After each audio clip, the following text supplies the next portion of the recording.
بسم اللہ والصلاة والسلام علی رسول اللہ وعلی آلہ وصحبہ ومن اما بعد۔ محترم ناظرین کرام، السلام علیکم ورحمۃ اللہ وبرکاتہ۔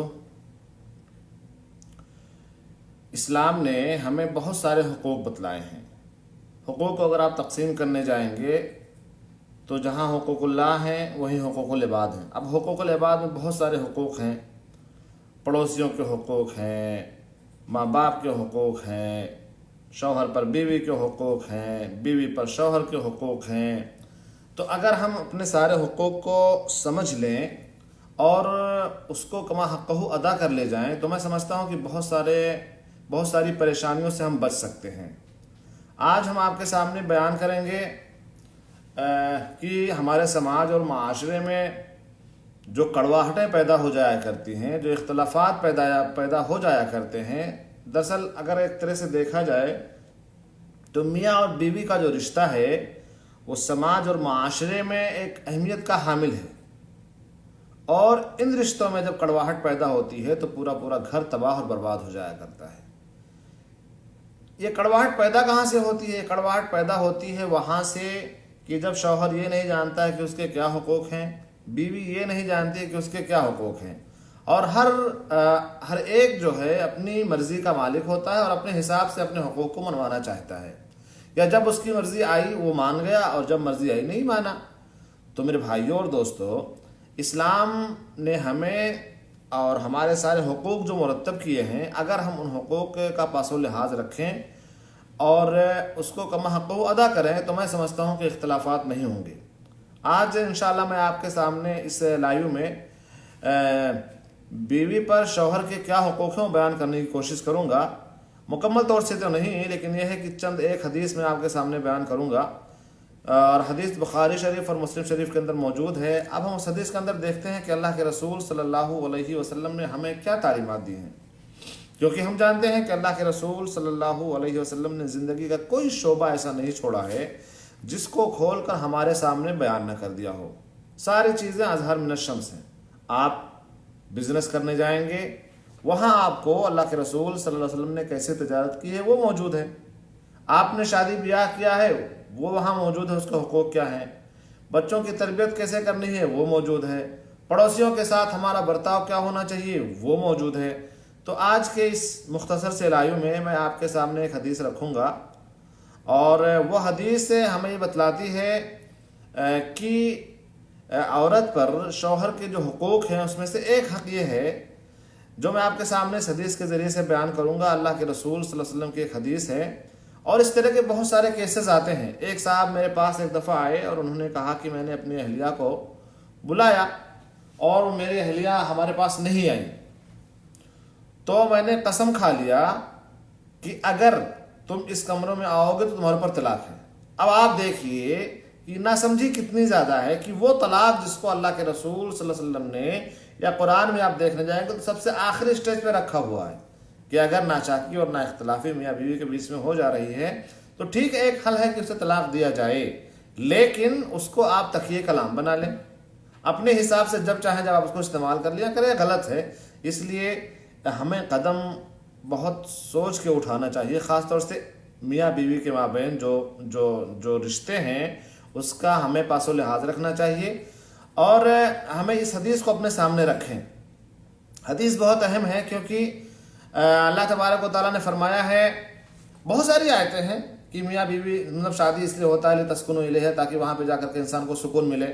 ایک شوہر ہے جو دن بھر تھک کر کے آیا ہوا ہے، اب شام میں جب وہ آپ کو اپنے کمرے میں بلا رہا ہے تو آپ تشریف نہیں لا رہی ہیں، آپ اپنے کام میں بزی ہیں، آپ اپنی سہیلیوں کے ساتھ بزی ہیں، یا کسی سے بات کر رہی ہیں اور آپ نہیں آ رہی ہیں، تو یہ غلط ہے۔ دیکھیں حدیث میں اللہ کے رسول صلی اللہ علیہ وسلم نے کیا پیغام دیا ہے، اور یہ پیغام کسی ایک دور کے لیے خاص نہیں ہے، بلکہ یہ پیغام قیامت کی صبح تک کے لیے تمام مسلمانوں کے لیے ہے، اور اس کو فالو کرنا ہمارا فرض ہے۔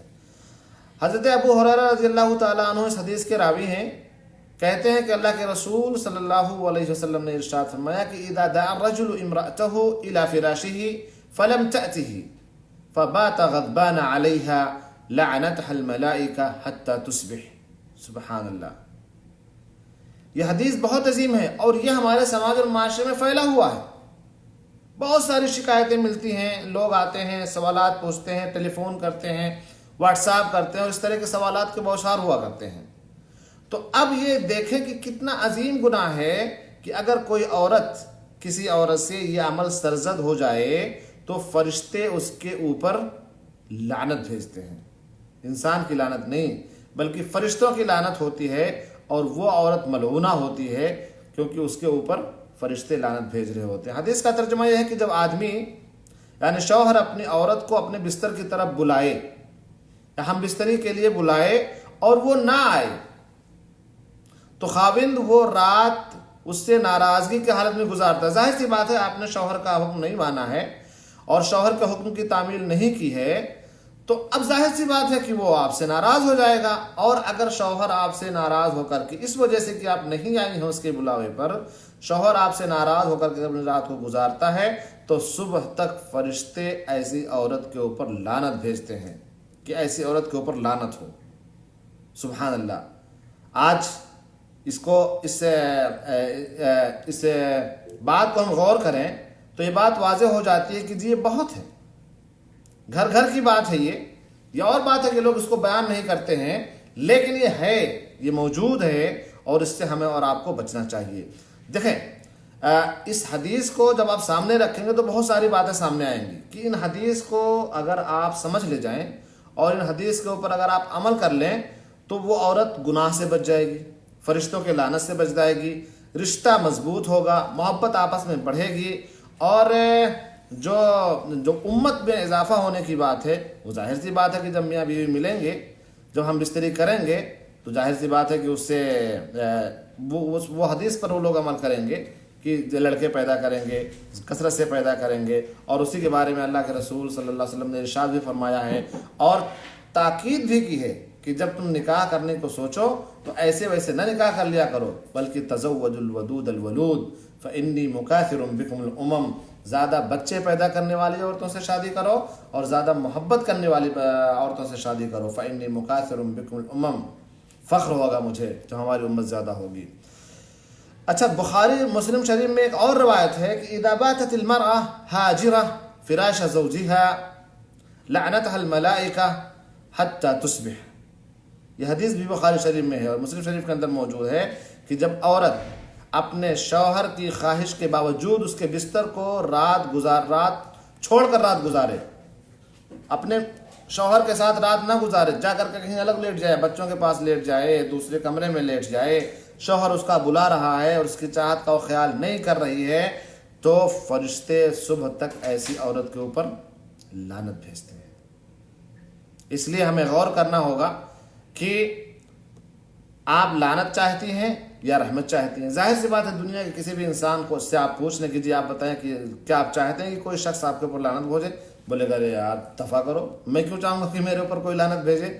ہاں کیا آپ چاہتے ہیں کہ آپ کے اوپر لوگ دعائیں کریں، آپ سے لوگ محبت کریں؟ ارے یہ کون نہیں چاہتا ہے صاحب، کون نہیں چاہتا کہ اس کے لیے لوگ دعائیں کریں؟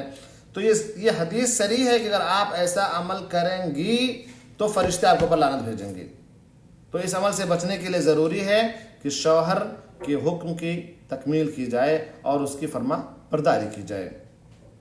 ایک روایت میں اور ہے کہ اللہ کے رسول صلی اللہ علیہ وسلم نے ارشاد فرمایا والذی نفسی بیدہ۔ دیکھیں اللہ کے رسول صلی اللہ علیہ وسلم کا جو مسئلہ ہے وہ یہ ہے کہ اگر اللہ کے رسول کوئی بات یوں ہی کہہ دیں، نارملی قسم نہ کھائیں، ایسے ہی نارمل بات کہہ دیں تو آپ کی بات مان ہے۔ ہم نہیں کہیں گے کہ اللہ کے رسول نے قسم نہیں کھائی تم نہیں مانیں گے، لیکن اللہ کے رسول جب کوئی بات ایک بار، دو بار، تین بار کر دیں، یا اللہ کے رسول صلی اللہ علیہ وسلم قسم کھا کر کے کوئی بات کہیں تو آپ صلی اللہ علیہ وسلم کی بات اہمیت مزید بڑھ جاتی ہے اور وہ بات بہت زیادہ اہم ہوتی ہے۔ اس لیے اللہ کے رسول صلی اللہ علیہ وسلم قسم کھا لیا کرتے ہیں، یا اللہ کے رسول صلی اللہ علیہ وسلم اس بات کو بار بار کہتے ہیں تاکہ لوگوں کو یہ پتہ چل جائے کہ یہ بات کوئی عام بات نہیں ہے بلکہ یہ بات بہت زیادہ اہم ہے۔ آئیے دیکھتے ہیں کہ اللہ کے رسول صلی اللہ علیہ وسلم نے کیا فرمایا۔ والذی نفسی بیدہ ما من رجل یدعو امرأته الى فراشه فتعب علیہ الا كان الذی فی السماء ساخطا علیہا حتی یرضى عنہا۔ کہ قسم ہے اس ذات کی جس کے ہاتھ میں میری جان ہے، یہاں اس کا ترجمہ بعض لوگ کہتے ہیں قسم ہے اس ذات کی جس کے قبضے قدرت میں میری جان ہے. غلط بات ہے بھائی. یہاں ید کے معنی ہاتھ ہے، اور آپ قبضے قدرت کیسے کر لیتے ہیں؟ کہاں سے یہ تعویل لے آتے ہیں آپ؟ جو ہے کہ قسم ہے اس ذات کی جس کے ہاتھ میں میری جان ہے، جو آدمی اپنی بیوی کو اپنے بستر کی طرف بلائے اور وہ آنے سے انکار کر دے تو وہ جو آسمانوں میں ہے اس پر ناراض رہتا ہے. یعنی اللہ تبارک و تعالی ایسی عورت سے ناراض ہو جاتا ہے اگر کوئی عورت اپنے شوہر کے بلاوے پر اس کے کمرے میں نہ آئے، اس کے بیڈ پہ نہ آئے اور اس کے شہوت کو پوری نہ کرے. تو ایسی عورت سے اللہ تبارک و تعالی ناراض ہو جاتا ہے. کب تک؟ جب تک کہ وہ خاوند اس سے راضی نہ ہو جائے. سبحان اللہ. یہ ہے شوہروں کا مقام. تو ان بیویوں کو سوچنا چاہیے جو شوہروں کی بے عزتی کرتی ہیں، ان کا انسلٹ کرتی ہیں، گالی گلوچ سے بات کرتی ہیں اور ان کے حکم کی تکمیل نہیں کرتی ہیں. اس لیے میں اپنی بات کو یہیں پہ ختم کروں گا، اور انشاءاللہ اگلا جب لائیو آئے گا تو ایک دوسری حدیث ہم آپ کے سامنے بیان کریں گے جو بخاری شریف کے اندر موجود ہے، مسلم شریف کے اندر بھی موجود ہے. لیکن اس حدیث سے یہ معلوم ہوا کہ عورت کے لیے خاوند کی اطاعت و فرما برداری فرض اور واجب ہے. اگر کوئی عورت اپنے شوہر کی فرما برداری نہیں کرتی ہے تو وہ گنہگار ہوگی. لیکن ایسے احکام میں، ایسے معاملات میں جن کا کرنا صحیح ہے، اگر وہ شوہر کسی غلط چیز کا مطالبہ کرے، کسی حرام چیز کا مطالبہ کرے تو عورت وہ اس کی نافرمانی کر سکتی، اس کی بات نہیں مانے گی. ہاں ان چیزوں میں جو مباح ہیں، مستحب ہیں، جو جائز ہیں، شریعت نے الاؤڈ کیا ہے، اگر اس چیز کا مطالبہ شوہر کر رہا ہے تو بیوی کو خوشی بخوشی اس کی بات ماننی چاہیے.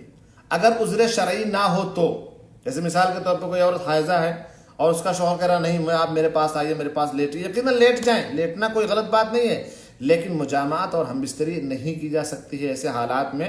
تو اگر عذر شرعی نہیں ہے اور نارمل ہے کوئی عورت تو اس کو اپنے شوہر کی بات کو ماننی چاہیے تاکہ وہ فرشتوں کی لعنت سے بچ جائے.